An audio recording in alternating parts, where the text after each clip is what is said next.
ಉಡಾಯಿಸೋ ಖಾರ ಬಣ್ಣ ರುಚಿಯನ್ನು ನೀಡುತ್ತದೆ. ಅಕ್ಕಿ ಮೆಣಸಿನ ಪುಡಿ ಚಿಂದಿ ಉಡಾಯಿಸೋ ಖಾರ ಬಣ್ಣ ರುಚಿ. ನೋಡಿ, ಭಾರತ 1971 ಇಂಡೋ ಪಾಕ್ ವಾರಲ್ಲಿ ಒಂದು ಹೊಸ ದೇಶವನ್ನೇ ಸೃಷ್ಟಿ ಮಾಡಿಬಿಡ್ತು. ಭಾರತ ಪೂರ್ವ ಪಾಕಿಸ್ತಾನ ಅಥವಾ ಬಾಂಗ್ಲಾದೇಶ ಅಂತ ಹೊಸ ದೇಶ ಭಾರತ ಸೃಷ್ಟಿ ಮಾಡಿದ್ದು. ಪಾಕಿಸ್ತಾನದಲ್ಲಿ ಯುದ್ಧ ಮಾಡಿ ಈ ಕಡೆಯಿಂದ ಕಿರಿಕಿರಿ ಆಗ್ತಾನೇ ಇತ್ತು. ಭಾರತಕ್ಕೆ ಭೌಗೋಳಿಕವಾಗಿ ಸ್ವಲ್ಪ ದೂರದಲ್ಲಿತ್ತದು. ಪಾಕಿಸ್ತಾನ ಎಲ್ಲ ಈ ಕಡೆ ಈಗೇನು ಪಶ್ಚಿಮ ಪಾಕಿಸ್ತಾನ ಅಂತ ಇದೆಯಲ್ಲ, ಈ ಕಡೆ ಅವರಿಗೆ ಜಾಸ್ತಿ ಸವಲತ್ತುಗಳು ಹೋಗ್ತಾ ಇತ್ತಲ್ಲಿ. ಇಡೀ 100 ರೂಪಾಯಿ ಬಂದರೆ 72 ರೂಪಾಯಿವರೆಗೂ ಪಾಕಿಸ್ತಾನಕ್ಕೆ ಹೋಗ್ತಾ ಇತ್ತು. ಉಳಿದಿದ್ದನ್ನು ಈ ಕಡೆ ಬಾಂಗ್ಲಾ ಕಡೆಗೆ ಬಿಸಾಕ್ತಾ ಇದ್ರು ಅವರು. ಎಲ್ಲ ಹುದ್ದೆಗಳು ಆಯಕಟ್ಟಿನ ಜಾಗ ಎಲ್ಲ ಇವ್ರಿಗೆ ಎಂಜಾಯ್ ಮಾಡ್ತಾಯಿದ್ರು. ಈ ಕಡೆ ಕಷ್ಟ ಇತ್ತು. ಒಂದು ದೇಶವನ್ನೇ ಕ್ರಿಯೇಟ್ ಮಾಡ್ತು ಭಾರತ 1971 ವಾರಲ್ಲಿ. ಈ ಸಲ ಭಾರತ ಆಪರೇಷನ್ ಸಿಂಧೂರವನ್ನು ಮಾಡ್ತು ಪಹಲ್ಗಾಮ್ ದಾಳಿಗೆ ಪ್ರತೀಕಾರವಾಗಿ. ನೋಡಿ, ಈಗಲೂ ಕೂಡ ಒಂದು ಹೊಸ ದೇಶ ಉದಯ ಆಗೋಯ್ತು. ಭಾರತ ಪ್ರತ್ಯಕ್ಷವಾಗಿ ಮಾಡಿದ್ದಲ್ಲ, ಇದು ನೇರವಾಗಿ ಮಾಡಿದಂಥ ಕೆಲಸ ಅಲ್ಲ. ಇಲ್ಲಿ ಪಾಡಿಗೆ ಆಪರೇಷನ್ ಸಿಂಧೂರ ನಡೀತಾ ಇದ್ದರೆ ಈ ಒಂದು ಗ್ಯಾಪಲ್ಲಿ, ಈ ಒಂದು ಸಣ್ಣ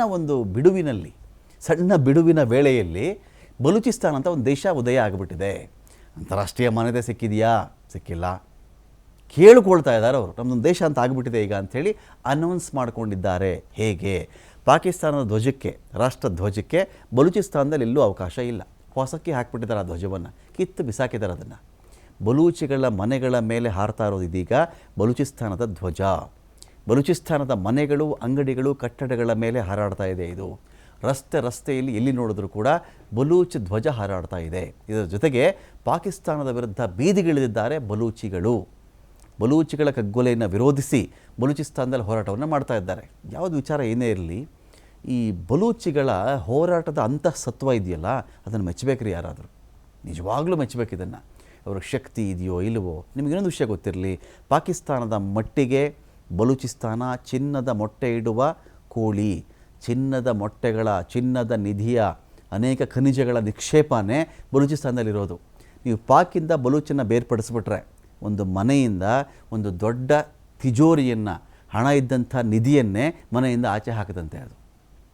ಆ ಥರ ಬಲೂಚಿಸ್ತಾನ. ಅವರೀಗ ನಮ್ಮ ಪಾಡು ಬಿಟ್ಟುಬಿಡಿ ಅಂತ ಕೇಳ್ತಾ ಇದ್ದಾರೆ. ದೊಡ್ಡ ಹೋರಾಟವನ್ನು ಮಾಡ್ತಾ ಇದ್ದಾರೆ.